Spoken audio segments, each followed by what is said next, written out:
For several years, Mr. Williams worked for the museum at the University of Oxford, enlarging its already famous collection of drawings and pictures of English country houses and churches. It is hard to imagine anything less alarming than collecting pictures of houses and churches, but Mr. Williams found that even this peaceful work had its unexpected dark corners. He bought many pictures for the museum from the London shop of Mr. J.W. Britnell. Twice a year, Mr. Britnell sent a list of pictures to all his regular customers, who could then choose which pictures they wanted to look at before deciding whether to buy. In February 1895, Mr. Williams received a list from Mr. Britnell with the following letter. Dear Sir, I think you might be interested in picture number 978 in our list, which I would be happy to send to you if you wish. J.W. Britnell. Mr. Williams turned to number 978 in the list and found the following note. Number 978. Artist unknown. Picture of an English country house, early 19th century. 25 centimeters by 40 centimeters. 20 pounds. It did not sound very interesting, and the price seemed high. However, Mr. Williams added it to the pictures that he asked Mr. Britnell to send to him. The pictures arrived at the museum one Saturday afternoon, just after Mr. Williams had left. They were brought round to his rooms in college so that he could look at them over the weekend. Mr. Williams found them on his table when he and his friend Mr. Binks came in to have tea. Picture number 978 showed the front of quite a large country house. It had 3 rows of windows, with the door in the middle of the bottom row. There were trees on both sides of the house and a large lawn in front of it. The letters AWF were written in the corner of the picture. Mr. Williams thought that it was not very well done, probably the work of an amateur artist, and he could not understand why Mr. Britnell thought it was worth 20 pounds. He turned it over and saw that there was a piece of paper on the back with part of a name on it. All he could read were the ends of 2 lines of writing. The first said NGLY Hall, the second SX. Mr. Williams thought that it would be interesting to see if he could find the name of the house in one of his guidebooks before sending the picture back on Monday morning. Meanwhile, he put the picture on the table, lit the lamp, because it was now getting dark, and made the tea.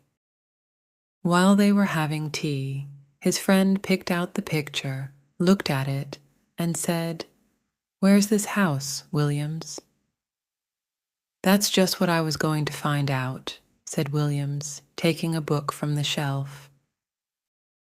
"If you look at the back, you'll see it's something whole, in either Essex or Sussex. Half the name's missing, you see. I don't suppose you recognize the house, do you?" "No, I don't," said Mr. Binks. "It's from Britnell, I suppose, isn't it? Is it for the museum?" "Well, I would buy it if the price was 2 pounds," replied Mr. Williams. "But for some reason he wants 20 pounds for it. I can't think why. It's not a very good picture, and there aren't even any figures in it to make it more interesting."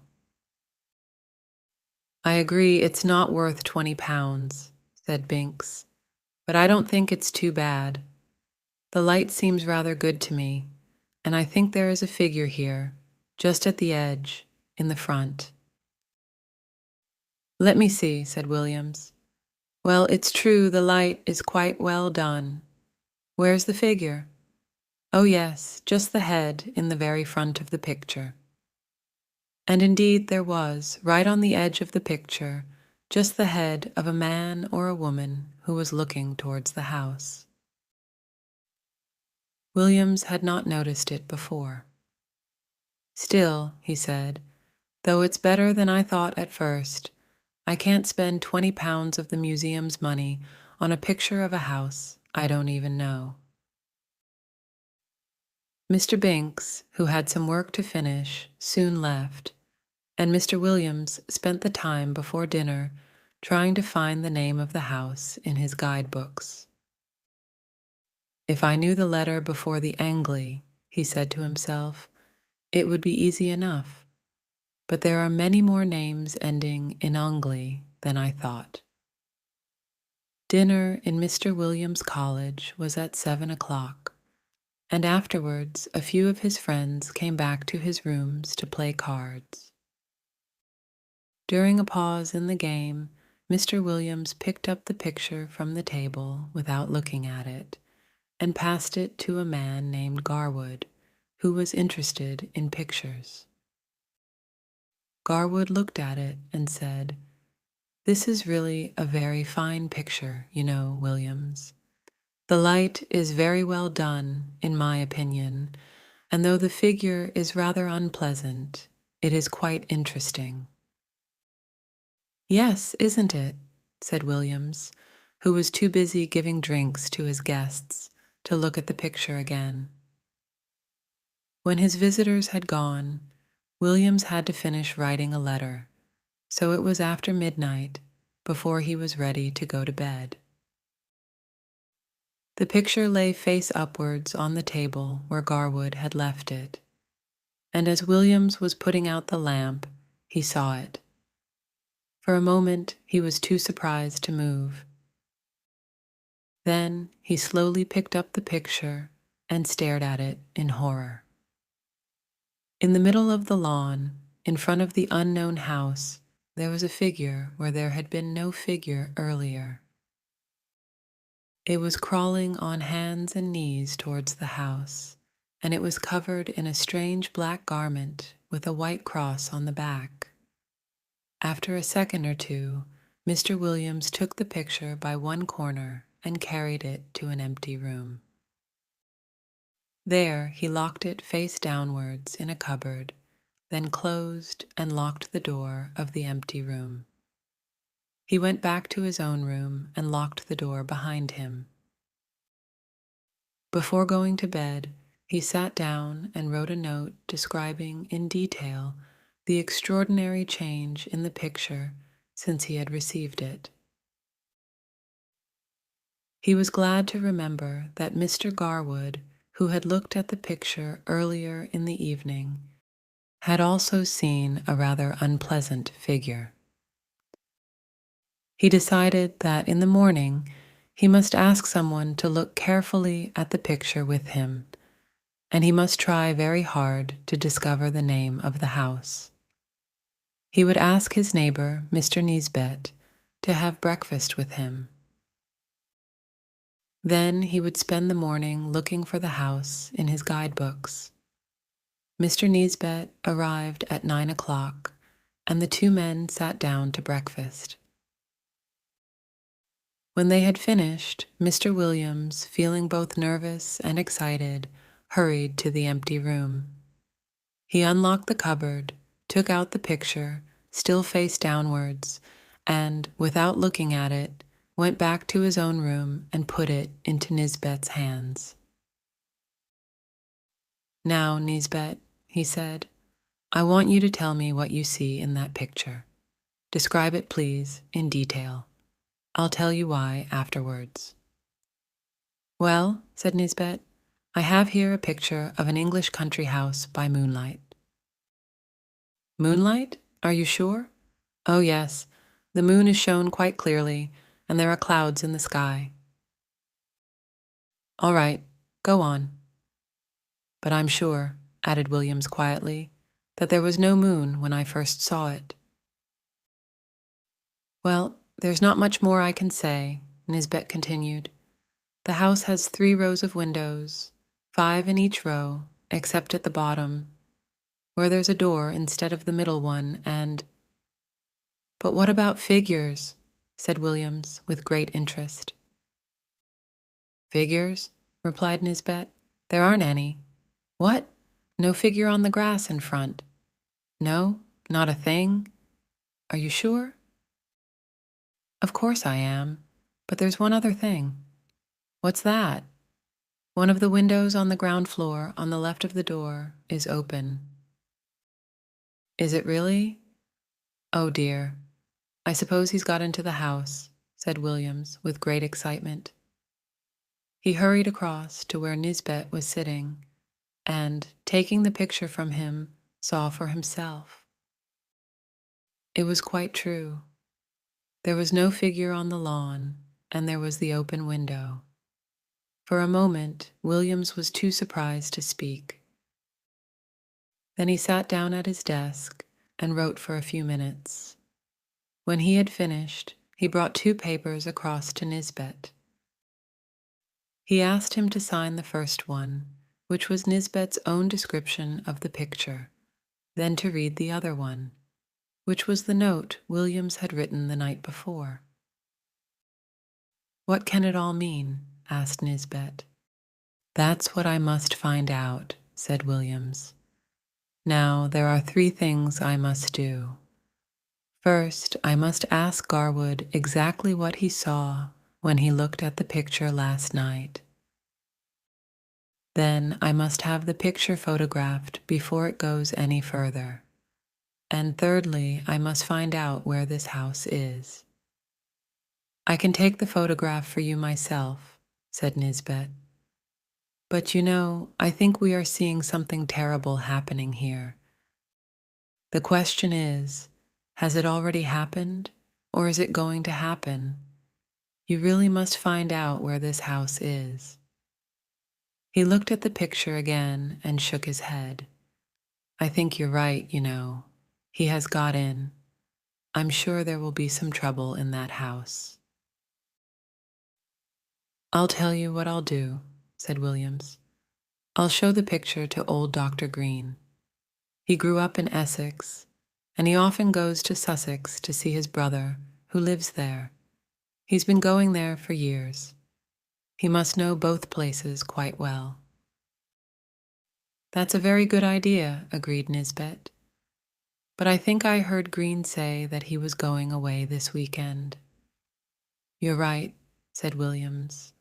I remember now he's gone to Brighton for the weekend. I'll leave a note asking him to see me as soon as he returns.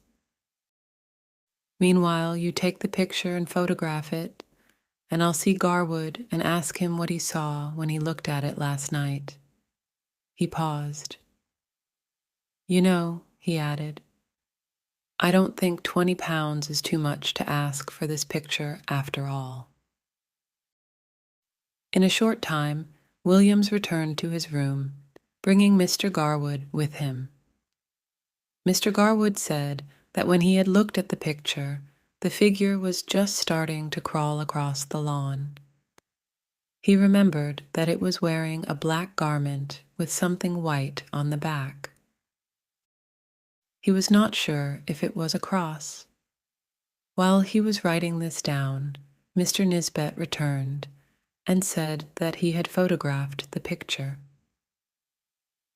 What are you going to do now, Williams? Asked Mr. Garwood.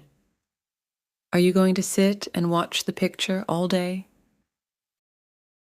No, I don't think we need to do that, replied Williams. You see, there has been plenty of time since I looked at it last night for the creature in the picture to finish what he wants to do, but he has only gone into the house. The window is open, and he must still be in there. I think he wants us to see what happens next. Anyway, I don't think the picture will change much during the day. I suggest that we all go for a walk after lunch and come back here for tea. I'll leave the picture on my table and lock the door. My servant has a key and can get in if he wants to, but nobody else can. The others agreed that this was a good plan. They also wanted to avoid talking to anyone about this extraordinary picture, knowing what excitement and argument it would cause. At about 5 o'clock, they came back to Mr. Williams's room for tea. When they entered the room, they were surprised to find Mr. Filcher, the servant, sitting in Mr. Williams's armchair and staring in horror at the picture on the table. Mr. Filcher had worked in the college for many years and had never before behaved in so unusual a way. He seemed to feel this himself and tried to jump to his feet when the three men came in. "I'm sorry, sir," he said. I didn't mean to sit down." "That's all right, Robert," said Mr. Williams. "I was going to ask you some time what you thought of that picture." "Well, sir," replied the servant, "of course I don't really understand pictures, but I wouldn't like my little girl to see it. I'm sure it would give her bad dreams. It doesn't seem the right kind of picture to leave lying around.